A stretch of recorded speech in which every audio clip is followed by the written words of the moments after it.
오늘은 서양 현대 철학의 경향과 불교라고 해서 지금까지 강의한 것에 대한 어떻게 보면 총정리일 수 있습니다. 그것을 한번 다시 정리를 해보죠. 여기 보시면은 그 플라톤 서양 고대 철학의 핵심 또는 더 나아가서 전체 서양 사상의 핵심이 플라톤의 이데아라고 했는데 그 이데아 그때 원의 비유를 드렸죠. 그러니까 가장 완벽한 기하에서 얘기하는 원, 즉 이데아는 모든 것의 본체가 되는 거고 그것을 모방해서 이렇게 현실 속에 그리는 원들은 그 본체 이데아의 본형이 나타난 모상으로서 나타난 현상이고 그러다 보니까 이데아는 실제는 뭐 진실 존재의 준말 진짜로 있는 거 영원히 사라지지 않고 있는 거 이데아는 사라지지 않죠. 하지만 그린 원은 그렸다가 지우개로 지우면 또 사라지니까 그래서 그거는 진짜가 아닌 가상이다고 하는 거고 그리고 원의 정의는 어디에서나 하나라고 됐습니다. 이 하나의 것이 두루 미치게 하는 그것을 보편자라고 그러죠. 그것을 모방해서 그린 원들은 뭐 수없이 많이 그릴 수 있죠. 이걸 개별이라고 봅니다. 이렇게 보면은 여기 본체, 실제, 보편에 해당하는 것이 바로 플라톤의 이데아였고 그것을 모방한 것들이 이쪽에 있다. 여기까지 얘기한 것이 서양 고대 철학의 기본적 골격이고 이것은 이데아를 놓고 이데아를 원형이라고 했을 때 이 원형을 모방하는 모상 사이의 관계를 놓고 이렇게 전개가 됐던 겁니다. 자, 이제 시대가 바뀌어서 중세가 되는데 중세가 되면은 이제 기독교의 시대이죠. 특히 카톨릭 기독교의 시대인데 이렇게 되다 보면은 그들이 생각하는 유일신 창조주 하나님 그분이 이제 창조주가 되는 거고요. 거기서 모든 것이 다 나왔다. 그전에는 없었지만 그래서 무에서 유가 나오는 것을 창조라고 하는데 이제 창조주와 피조물의 관계가 이렇게 된다는 얘기예요. 그러니까 창조주는 뭐예요? 이 세상의 본체이면서 진정으로 있는 거. 그러니까 영원히 불변하게 있고 그러면서 왜 모든 것을 두루두루 영향을 미치는 단 하나의 보편자가 되겠죠. 그러니까 제법 그럴싸하게 이제 철학적으로 설명이 되는 거예요. 그냥 단순히 우리의 주인이다 하고 그런 게 아니라 상당히 형이상학적으로 설명이 되고 그러면 그분에 의해서 만들어진 피조물은 뭐냐? 그건 본체가 드러난 것이고 하지만 이것은 덧없는 것이죠. 가상의 것이 되는 거고 그리고 이 피조물들은 각각 개별적인 건데 보편적인 단 하나의 그분을 주인으로 모셔야 되는 이렇게 되고 인간으로 가면은 이렇게 본체와 실제와 보편이신 창조주에 다가갈 수 있는 능력을 영혼이라고 보겠죠. 그리고 이 영혼이 소위 우리의 인간의 주인이 되고 이것이 겉으로 뭐라고 할까 드러난 거죠. 현상처럼 드러난 거. 그게 육체인데 어쨌든 중세 때가 되면은 인간의 영혼과 육체가 갈리고 영혼은 바로 이런 이데아에서부터 비롯된 본체와 실제 보편으로서의 그 신에 다가갈 수 있는 쪽이 되죠. 그래서 여기까지 해서 중세 철학이 성립이 된다고 볼 수 있고 근대가 되면 지난 시간에 말씀드렸지만 이제 서브젝트 문제예요. 이제 주인이 되고자 하는 건데 중세 때는 그 주가 되는 게 하나님인데 이제는 그게 이제 인간의 욕망이 꿈틀대는 거죠. 하지만은 드러내놓고 얘기 못하지만 이면에 주인 되고자 하는 왜 권력의 집중이니까 되고자 하는 거죠. 그래서 이제 주체가 자아로서 그 자기 밖에 있는 타자들을 객체로 여기고 이 자아의 본질이 이제 정신이 되는 거고 이 밖에 있는 세상의 것들은 물질적 타자가 되고 인간 내면의 능력에 있어서는 이것이 바로 이성이라면 이 밖의 것들 여기 물질적 객체 이런 어떤 육체 물체 이런 것을 직접 접촉하는 건 감각 감성인 거죠. 그래서 능력도 이렇게 이원화되죠. 이렇게 구분하는 거 지난 시간에 주로 설명했는데 이게 근대 철학이 됩니다. 자 이렇게 보면은 다 나온 겁니다. 이 도시. 그래서 이건 사실 이데아 이래에 쭉 연속돼가는 주류의 경향이라고 볼 수 있어요. 이렇게 보면은 서양 철학은 고대, 중세, 근대가 합쳐서 퉁치면은 어떻게 되겠어요? 크게 보면 이쪽 주류의 라인이 있고 그것에 의해서 밀려나는 이쪽 라인이 있죠? 크게 보면 이제 이 왼편에 있는 것과 오른편에 있는데 시기적으로는 고대, 중세, 근대가 나뉘어지지만은 쭉 합쳐 보면은 어떻게 돼요? 전체적으로 보면 왼편에서 오른편으로 넘어가고자 끝없이 애쓰는 겁니다. 이걸 초월이라고 그래요. 크게 보면은 서양 철학은 주류의 철학은 초월 철학이라고 볼 수 있어요. 이런 왼편에 이 둘로 나눈 다음에 왼편에서 오른편으로 넘어가자는 초월 철학이고, 근데 왜 넘어가? 이유가 중요하지. 왜 넘어가냐고. 이 초월 보통 힘든가? 평생 바쳐서 넘어가려고 그렇게 했어. 왜? 권력입니다. 욕망, 권력이 욕망화된 거예요. 그래서 니체는 그걸 권력 의지라고 한 거예요. 권력 자체가, 그러니까 권력을 향한 의지라고 표현은 됐지만 선생님 권력이 의지고 의지가 권력이에요. 그러면 여기서 왜 이렇게 힘들게 초월하느냐? 권력에 대한 욕망입니다. 왜? 지배하려고 하는 거죠. 그래서 간단히 보면 이 왼편에서 오른편으로 넘어가는 초월을 하고 그 초월이 달성되면은 어떻게 돼요? 거꾸로 그쪽에서 이쪽을 지배하는 거죠. 그렇게 볼 수 있습니다. 아니 이데아가 이런 가상의 것을 지배해야 되고 그리고 그렇게 교육받은 자가 대중을 지배하는 걸 뭐라고 해요? 플라톤이 꿈꿨던 철인 정치예요. 사실 철학자가 왕이 되는 거지. 저같이 철학으로 박사 받은 사람이 좋은데 그게 안 되잖아요. 그러니까 서양 철학사 크게 보면은 이렇게 왼편 오른편을 나눈 다음에 왼편에서 오른편을 향한 초월 그리고 오른편에서 왼편을 향한 지배. 그래서 저는 초월과 지배의 이중주다 이렇게 생각합니다. 사람이기 때문에 그래서 이런 걸 향해요.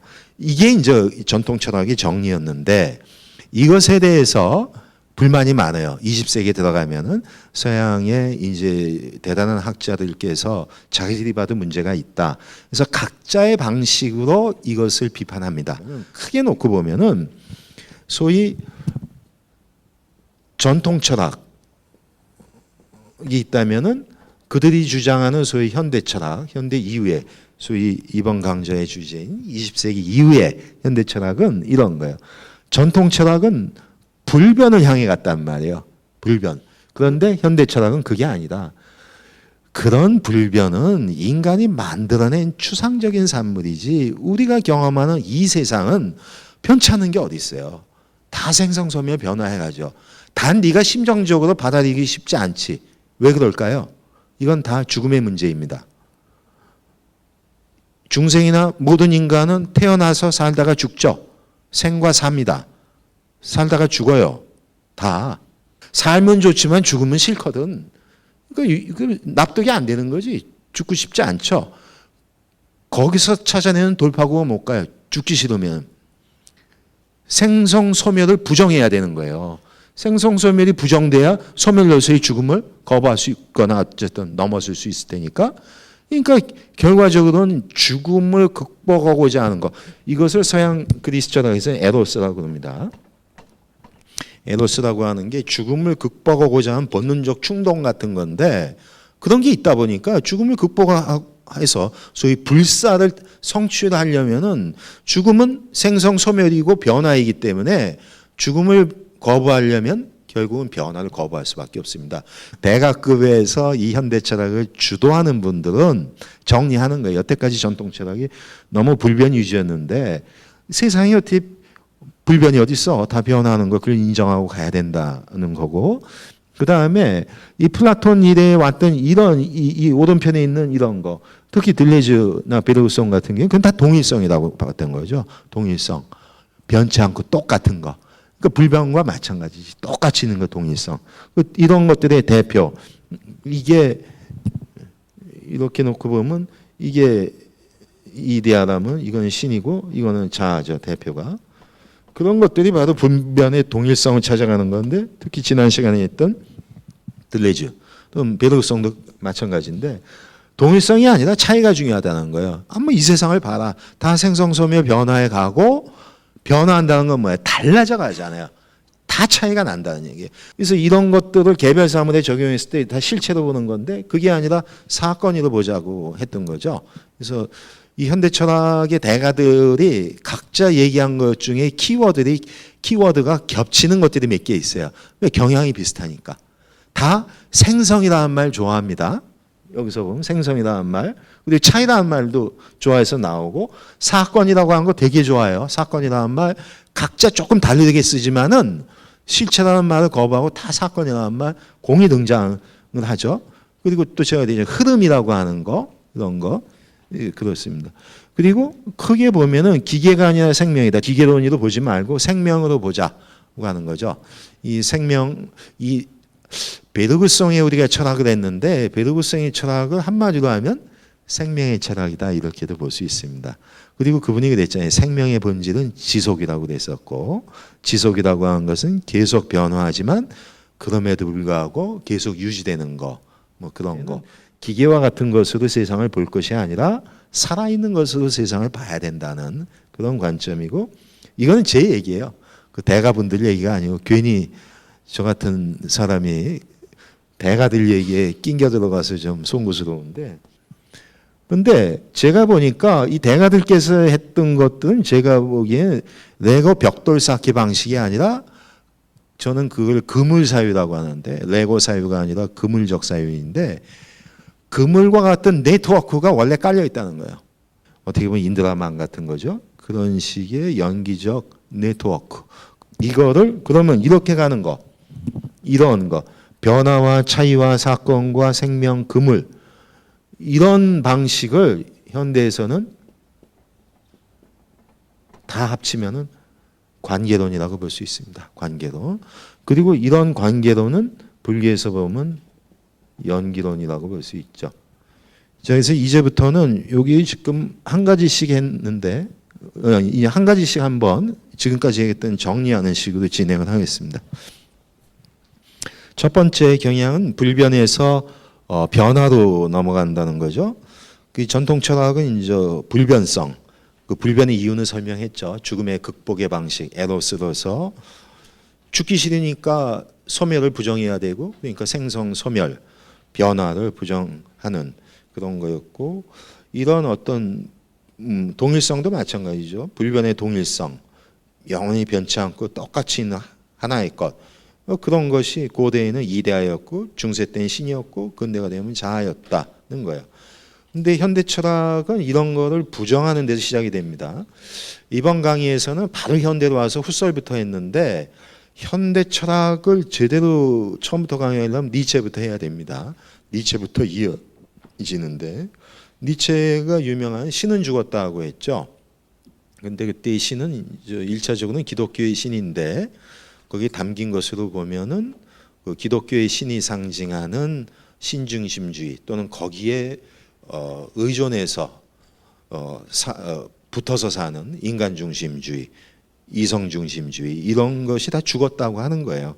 그렇기 때문에 이것은 니체가 신은 죽었다고 했을 때에는 소위 불변의 동일성으로서의 신이 죽었다. 그러니까 어떤 불변성과 동일성을 지향하는 것은 이미 죽었다라고 선포가 된 거예요. 그러니까 그 뒤에 후배들은 어떻게 철학을 하겠어요? 저렇게 가야지. 동일성과 불변성이 죽었으니까 어떻게 해? 변화와 차이를 향해서 갈 수밖에 없죠. 그래서 현대의 어떤 대가급의 철학자도 니체에서 자유로운 사람은 없습니다. 그래서 기독교는 창조론이고 우리는 연기론입니다.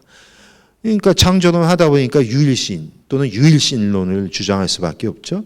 근데 우리 연기론은 수많은 조건들에 의한 연쇄적 발생이기 때문에 딱 하나의 신에게서 모든 게 시작됐다 인정하지 않죠.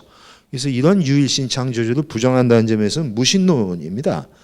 유신론, 특히 유일신론을 주장하다 보니까 변화를 부정하는 경향이 있다는 거예요. 불교는 이제 연기론이기 때문에 논리적으로 무신론일 수밖에 없는데, 그러다 보니까 변화를 부정하는 것이 아니라 변화를 긍정하는 겁니다. 연기는 뭐냐 도대체? 연기는 변화의 긍정입니다. 그다음에 이제 하이데거 같은 경우는 그 피지스 얘기를 했습니다. 하이데거가 현대 사회를 이해할 때 기술 사회라고 보죠. 그때 이 기술, 테크닉인데, 기술이라고 하는 거는 단순히 뭐 산업혁명 이후에 만들어진 그런 게 아니라 그 시대마다 시대 정신이 드러나는 비슷한 그런 건데, 현대사회가 추구하는 어떤 방향, 소위 효율성이라든가 이런 걸 향해서 줄을 세우고 몰아세우죠. 복가되는 거지. 닥달하고 그런 건데 그렇게 몰아세워지기 전에 자연 제 스스로 그럴 수 있는 것 그걸 이제 피지스라고 본다고 그랬죠. 자연을 피지스라고. 그래서 이런 피지스의 자연스러운 움직임. 그래서 무엇보다도 인간의 의식을 이야기할 때 윌리엄 제임스처럼 사고의 흐름, 소위 흐름 얘기가 많이 겹칩니다. 의식과 마음을 얘기할 때는 대체로 흐름 얘기가 많이 나오죠. 윌리엄 제임스가 사고의 흐름 얘기를 했고 베르그송은 흐름의 방식을 이제 지속이라는 말로 표현한 거예요. 지속은 양면성이 있다고 그랬죠. 지속은 계속이라는 뜻이죠. 계속은 뭐예요? 계속 변화한다는 뜻도 되고 뭐예요? 계속 유지한다는 뜻도 돼요. 그러니까 양면적인 거예요. 계속 변화하는 것은 계속 변화해 간다는 뜻이고 계속 유지된다는 것은 유지되니까 뭐예요? 변치 않는 것이지.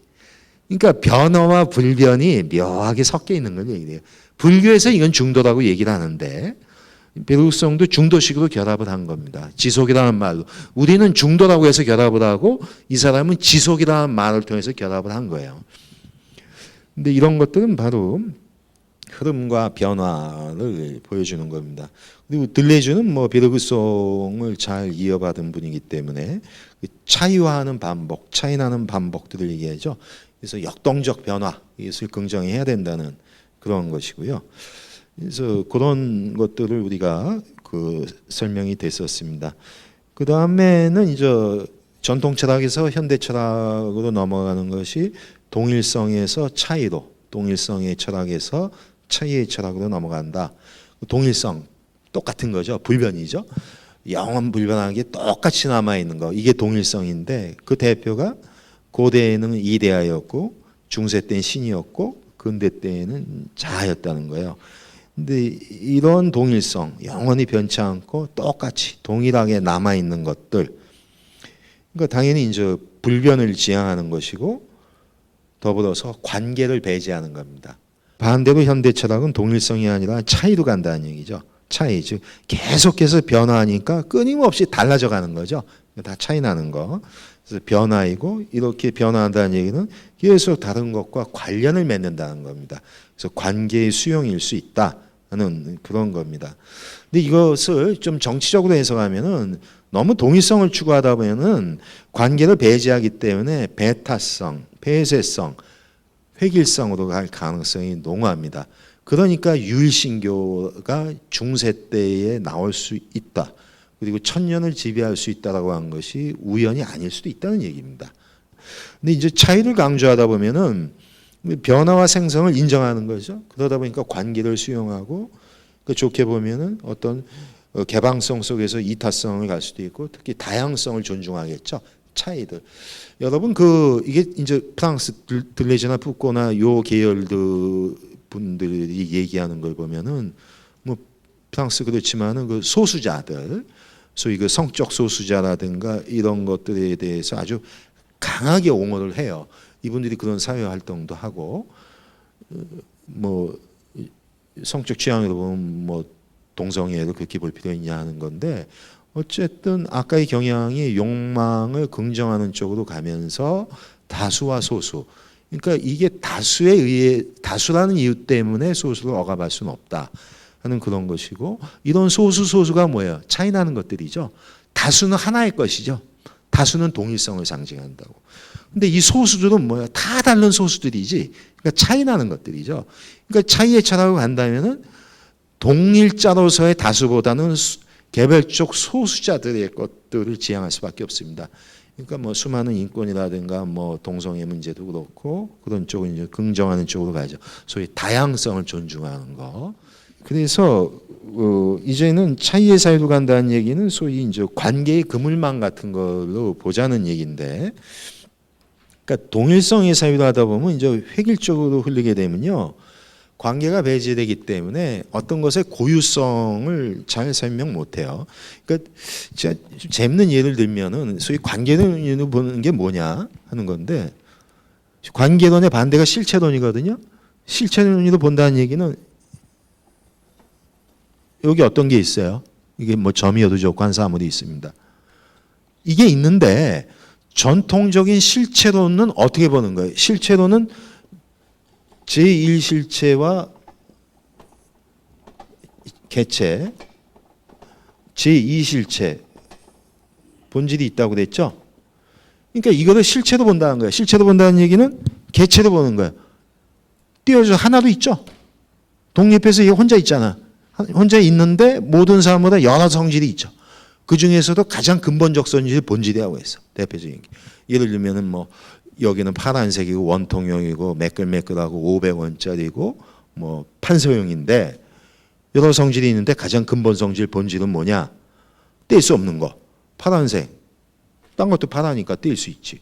매끄러운 거. 뭐 500원짜리는 뭐 껌도 500원 할 수 있고 다 떼일 수 있지만 보드판의 판서형은 여기서 떼기 어렵다. 이게 본질이에요. 그러면 이 펜이 펜으로 있는 동안은 언제나 고정불변하게 이 성질은 간다는 거예요. 판서형으로. 이렇게 설명하는 게 얘를 실체로 보는 방식이에요. 네? 그렇게 보는 거지. 관계론이 보는 건 뭐예요? 함수, 수학으로 보면 함수로 보는 겁니다. 함수. 그러니까 어떤 게 있으면은 얘만 이렇게 딱 놓고 보는 게 아니라 관계 속에서 본다는 얘기는 그래프를 그리는 거예요. X축과 X와 Y라는 관계 속에서 보지. 그럼 관계의 그래프가 이렇게 가는 거예요. 관계의 그래프가 이렇게 가는 그래프가 나올 수도 있죠. 그리고 어느 쪽은 이렇게 가는 그래프도 있어요. 그럼 얘는 뭐야? 전통적인 실체론을 보면 뭡니까? 얘는 얘만 개체로서 독립해 있고 봐야지. 이렇게 그래프의 선 함수를 보면 안 돼. 그거 없고 얘만 딱 띄워놓고 보고 띄워놓고서 얘만 가지고 있는 고정불변의 본질을 언제까지 간다고 봐야 되지. 그러니까 관계를 무시하고 보는 거예요. 근데 함수를 놓고 보면 어떻게 돼? 얘는 얘만 놓고 보는 게 아니라 만약에 이 함수상으로 보면 뭐예요? 점점 감소돼 가는 것 중에 놓인 어떤 놈이지. 만약에 이런 함수를 보면 어떻게 점점 증가되는 과정 중에 있는 어떤 놈이 되는 거야. 그럼 뭐야 얘는? 증가야 감소야. 증가이기도 하고 감소이기도 해. 그게 뭐라고 해요 불교에서는? 부중불감이라고 하는 거예요. 그런 거라고. 제가 그랬잖아요. 관계는 맥락이다. 어떤 맥락에 집어넣느냐에 따라서 정반대가 될 수도 있어요. 이 맥락에 넣으면은 줄어들어가는 어떤 놈이 되고 이 맥락에 들어가면은 늘어나는 어떤 놈이 되는 거야. 그리고 의미를 지 각각 부여하잖아. 그리고 의미는 또 붙다 보면 가치가 다 붙어요. 의미도 센 놈이 있고 낮은 놈이 있고 더 중요한 게 있고 낮은 게 있고 그렇게 뒤범벅이 되면서 싸우다 간다고. 이런 의미가 붙는 그런 사건으로 봐야 된다는 얘기입니다.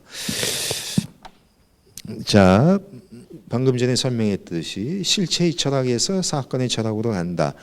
실체의 철학이라고 하는 것은 어떤 거를 이렇게 봤을 때 개체와 본질로 띄워놓고 본다는 얘기죠.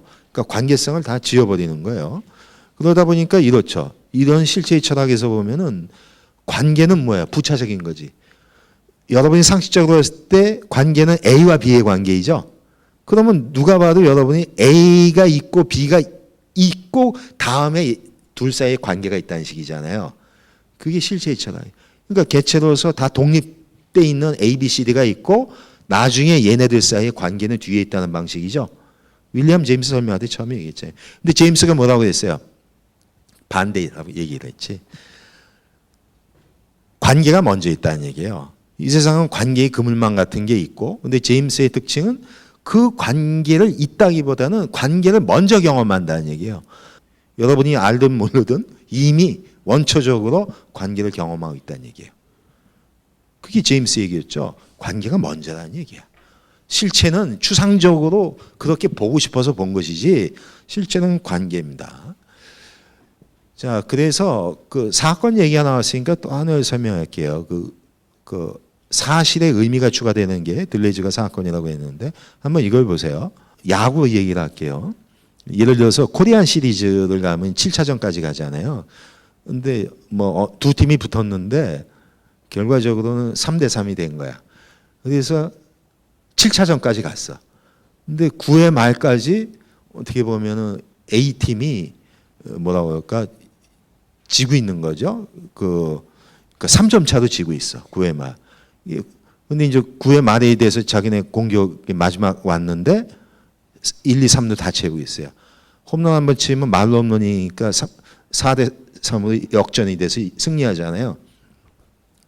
근데 진짜 쳤네. 9회 말 2아웃 2스트라이크에서 말로 홈런을 쳐서 코리안 시리즈를 제패했어요. 누가 됐든 어떤 팀이 했습니다. 여러분 이거 사건이라고 하죠. 여러분이 그때 사건이라고 하는 거는 그 전에 그거 못 봤으니까. 그러니까 안 벌어질 만한 일이 희귀하게 벌어진 그 사건이라고 그래. 예? 그 이제 소위 그 신문에서 사건이라고 하는 그런 거예요. 그러니까 우스갯소리가 그러잖아요.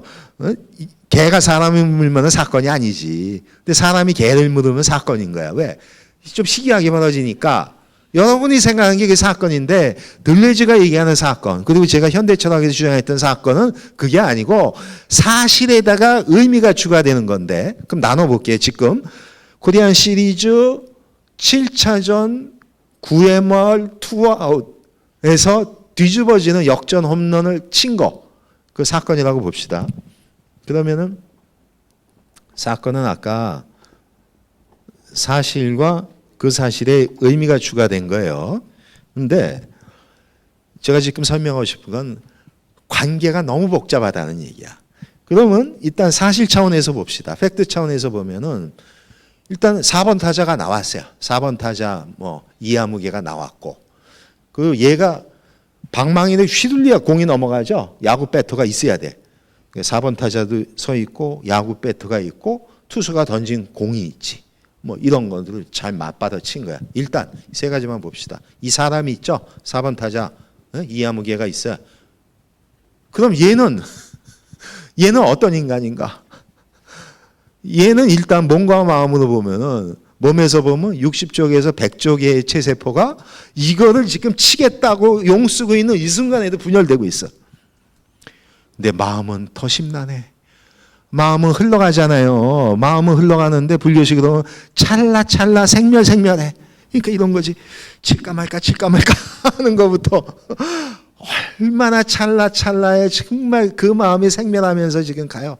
얘가 지금 야구 빠따를 봅시다. 나무 빼태. 참나무라고 칩시다. 이 참나무 어디서 왔겠어? 어느 산에서 뱄겠지. 내가 무슨 얘기할지 알죠? 이 나무는 어떻게 있었겠어? 어떤 씨앗이 뿌려지고 태양이 있고 그 태양을 통해서 광합성을 해서 수백 년을 키운 거예요.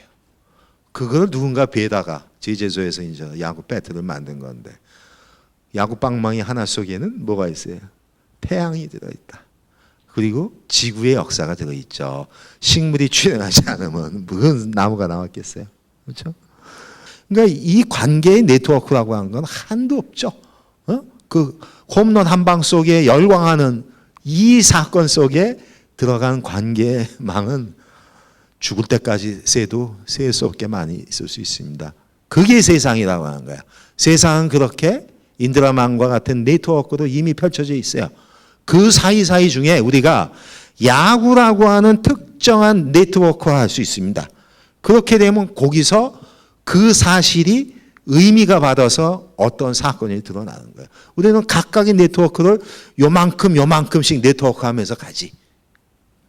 그렇게 사는 거예요. 실체가 뭔지 있지 않다는 거예요. 뭐가 있긴 뭐가 있어. 사물로서 보는 건 네가 그렇게 보니까 있는 것이지 세상은 인드라만과 같은 네트워크입니다. 그 속에서 우리가 의미를 부여하는 것이죠. 그래서 이런 것이 실체가 아니라 사건으로 넘어가자는 그런 얘기입니다. 특히 이제 들레즈가 얘기한 사건에 맞춰서 사실과 의미의 결합을 제가 말씀을 드렸고요. 그다음에 이제 기계에서 생명으로 가자는 얘기인데 기계는 이때 기계론이라고 돼 있고 기계론이라고 하는 거는요. 그 몇 번 얘기했지만은 부속의 집합으로 본다는 얘기입니다.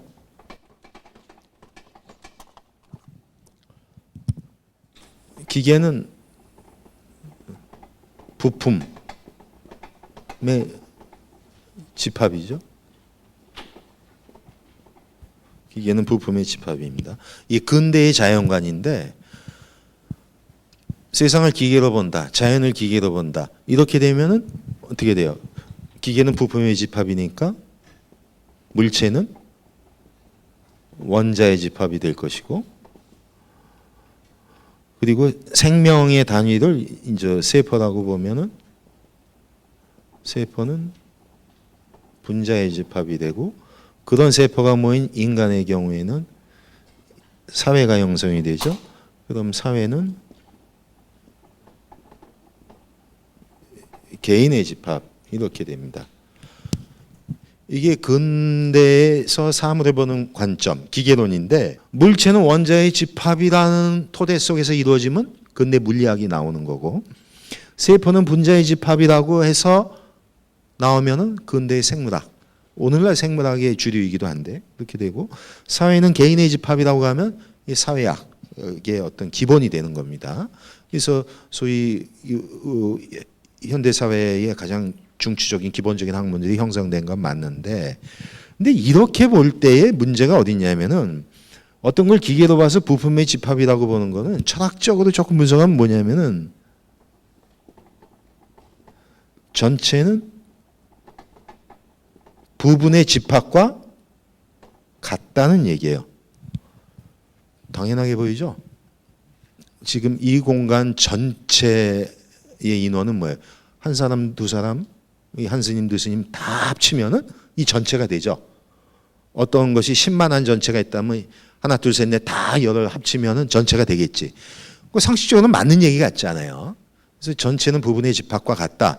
전체는 부분의 집합과 같으니까 전체를 알려면 어떻게 돼요? 부분들로 쪼개 들어가면 되죠. 그것도 그것을 구성하고 있는 최소한의 가장 기본적인 부품들, 원자라든가 분자라든가 개인으로 쪼개 들어가면 된다. 이렇게 쪼개 들어가서 그쪽으로 돌아가자는 걸 뭐라고 했어요? 환원한다고 그랬죠.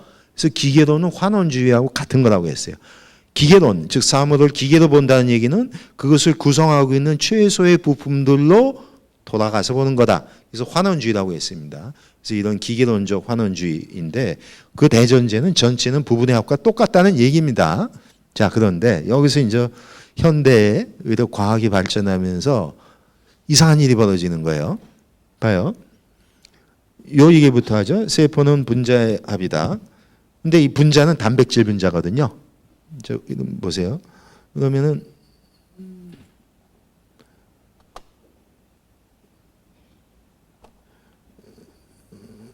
단백질을 합성하면은 그러면은 세포가 나와야죠. 왜? 세포는 단백질 분자로 집합되어 있다고 생각하니까 그러면 거꾸로 단백질 분자를 집합시켜 놓고 나면 전체가 돼야 되죠. 그러면 세포는 단백질 분자의 집합, 결합이라면은 거꾸로 단백질 분자를 결합시키면은 그때마다 세포가 나와야지. 아니 이루가 나와 저루가 나와 왔다. 수학적 이꼬로는 같다는 거 아니에요, 양자가. 그럼 이렇게 가나 이렇게 가나 같아야지, 값은. 그러면 세포는 단백질 분자의 집합이라면은 단백질 분자도 거꾸로 집합시켜 놓으면은 세포가 그때그때 나와야지. 근데 그게 안 돼요. 네? 그럼 이거 어떻게 설명해야 되느냐?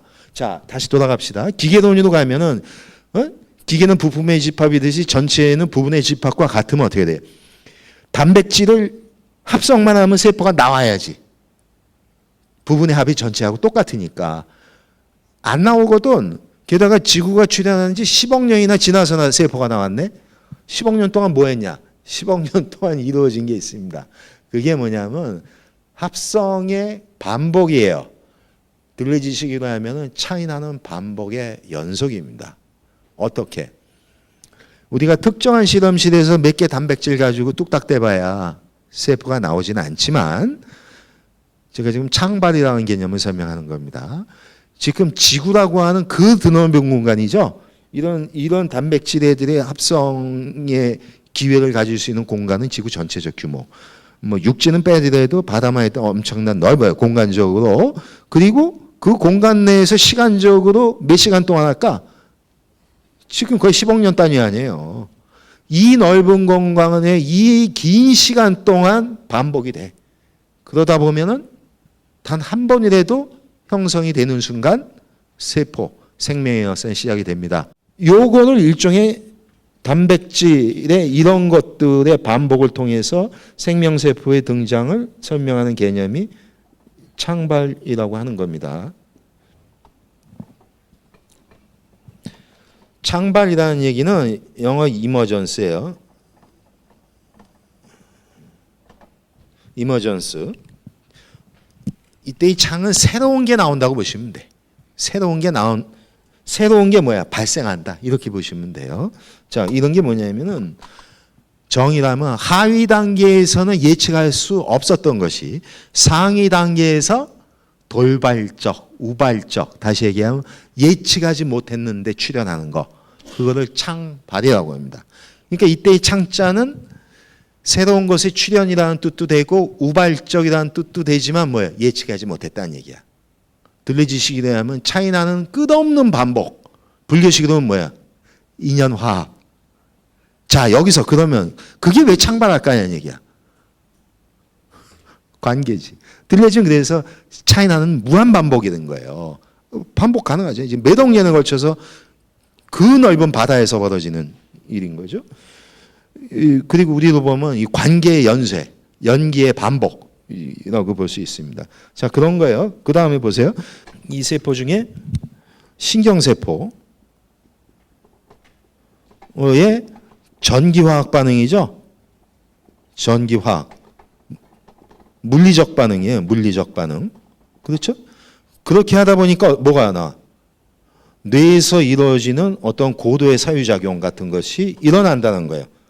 근데 이거는 심리현상이죠. 그러니까 심리현상은 물리현상에서 왔다. 이렇게 주장하는 게 뇌과학이고 물리주의라고 합니다. 이게 주류니까 그래. 그런데 신경세포에서 보이는 단순한 전기화학 이것만 가지고는 예측하지 못한다는 얘기예요. 그 복잡한 사유의 별 생각 다 하잖아요. 누구는 실상이라고 해서 연기를 주장하는데 누구는 또 신을 얘기하면서 창조를 얘기하고 이게 다 어떻게 보면은 이 사유 속에서 이루어지는 건데 그거는 그야말로 예측하지 못하는 창발적 현상이라고 봐야 되는 겁니다. 그 다음에 여기 그렇죠. 이런 뇌를 가진 어떤 인간 생명체가 있어요. 여기다 써야 되겠다. 자, 이런 어떤 생명체가 있습니다. 그리고 이제 생태계 얘기가 있어요. 자, 생명체만 놓고 보면은 자기 본능지향적이에요. 자기 새끼만 생각하고 자기만 살려고 하는 거죠. 근데 이제 생태학에서 보면 그런 적이 있었다고 합니다. 미국 국립공원에서 예를 들면 이제 공원에 사슴이 100마리 있어요. 근데 늑대가 잡아먹는단 말이야. 근데 사람들은 사슴은 좋아하는데 늑대는 왠지 불쾌하지 않아요. 무섭고. 그래서 국립공원을 이제 활성화하려고 늑대를 다 잡아 죽였네. 그럼 딱 보면은 10마리 늑대가 있었고 100마리 사슴이 있었으면 포식자인 늑대를 다 죽여버렸으면 사슴이 계속 증가해야지. 근데 증가가 됐어요. 증가가 되다가 뭐 한 120, 130대니까 스톱이 돼. 예? 그리고 계속 그 상태를 유지하는 거야. 무한 본능에 의해서, 무한 욕망에 의해서 계속 번식할 것 같지만 적정 수준에서 그렇게 안 돼. 그럼 왜 그럴까? 환경과의 관계 속에서 달라진다는 얘기예요. 그것도 예측하지 못했잖아요. 개별 생물체 속에서는 그런 조화의 현상은 예측하지 못해요. 다 일어나요. 자, 이 정리하면 이렇습니다. 그게 다 요거를 설명한 거예요. 다 창발이에요. 그 하위 단계에서 예측하지 못했던 현상이 상위 단계에 조화롭게 일어나는 거, 그걸 창발이라고 합니다. 오늘날은 이제 저런 입장에서 진화론도 가고 여기에 그 복잡한, 그러니까 복잡계의 과학도 들어가는데 어쨌든 현대 철학에서 보면 관계론과 불교의 연기론적 사고가 잘 부합한다 볼 수 있습니다. 그리고 마지막에 뭐 전통 철학이 레고 벽돌 쌓기식으로 했다. 기계론 발상과 같은 그런 거죠. 근데 이제는 그물사회로 간다. 근데 이제 아까 여기서 잠깐 빠뜨린 게 이게 기계론적으로 보면은 기계는 부품의 집합은 전체는 부분의 집합과 같아야 될 거 아니에요. 그런데 하위 단계에서 부분들을 결합한다고 해서 상위 단계에 그대로 나온 게 상위 단계에서 예측 못하게 나오죠. 그러면 어떻게 돼? 전체는 부분의 집합과 똑같은 게 아니고 전체는 뭐예요? 부분의 집합 그 이상이라는 얘기가 됩니다. 즉 물질적 단백질 세포라는 생명현상은 물질적 단백질들의 결합 그 이상이지. 그 이상이라는 얘기는 예측하지 못한 게 나왔다. 창발적으로 출현했다는 거고, 이건 뭐예요? 뇌 사유 속에서 벌어지는 고도의 심리 현상은 신경세포에서의 전기화학 반응 그 이상이라는 얘기지. 왜? 창발적 출현이니까. 생태계에서 벌어지는 조화로운 현상은 개별 생명체에서 예측할 수 없는 창발적 현상이에요. 이렇게 보면 전체는 부분의 합과 같은 것이 아니라 그 이상일 수 있다는 얘기입니다. 이게 오늘날의 경향이고, 그 이상일 수 있는 이유는 과정의 복잡성 때문에 그래요. 연기적 그물망의 복잡성이죠.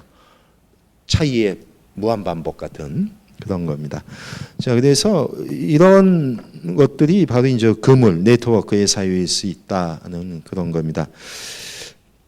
그리고 이제 특히 실체보다는 관계가 우선한다고 하는 것은 우리 제임스가 관계를 처음부터 경험한다는 그런 주장에서 봤죠. 자, 그래서 그 현대 철학의 경향을 지금 이렇게 불변에서 변화로, 동일성에서 차이로, 실체에서 사건으로, 기계에서 생명으로, 어떤 레고식 사유 방식에서 그물식 사유 방식으로 이렇게 넘어가는 거라고 했고, 현대 철학이 지향하는 어떤 변화와 차이, 생성섬유의 변화하는 것을 인정하고, 그렇기 때문에 다 달라져가는 차이를 소중히 여기고, 그게 드러나는 것을 어떤 사물이나 실체가 아닌 사건으로 보고, 그렇기 때문에 기계론적인 것보다는 생명의 어떤 창발로 보고자 하는 이런 네트워크적인 사유, 이거는 한마디로 이제 관계론이라고 볼 수 있고, 이 관계론은 불교에서 보면 이제 연기론이죠. 그렇기 때문에 현대 철학의 대가들께서 지향하는 이 방향이 불교가 2500년 동안 해왔던 것과 큰 경향에 있어서 유사하다고 봐야 됩니다. 이건 누구도 부정할 수 없어요. 그렇기 때문에 좀 더 공부하면서 좀 더 세련화시킬 필요가 있고, 어쨌든 간에 앞으로의 21세기는 관계론의 시대이고, 다시 얘기하면은 연기론의 시대일 수 있습니다. 관계론의 시대 속에서 연기론을 핵심으로 하는 불교가 좀 더 분발해서 많이 할 게 있다, 이렇게 볼 수 있습니다. 그래서 그런 어떤 긍정적인 그 취지를 살리려고 강의를 했었습니다. 그래서 좀 잘 그렇게 받아들였다면 아주 고맙겠습니다. 그래서 여기서 강의 끝내도록 하겠습니다.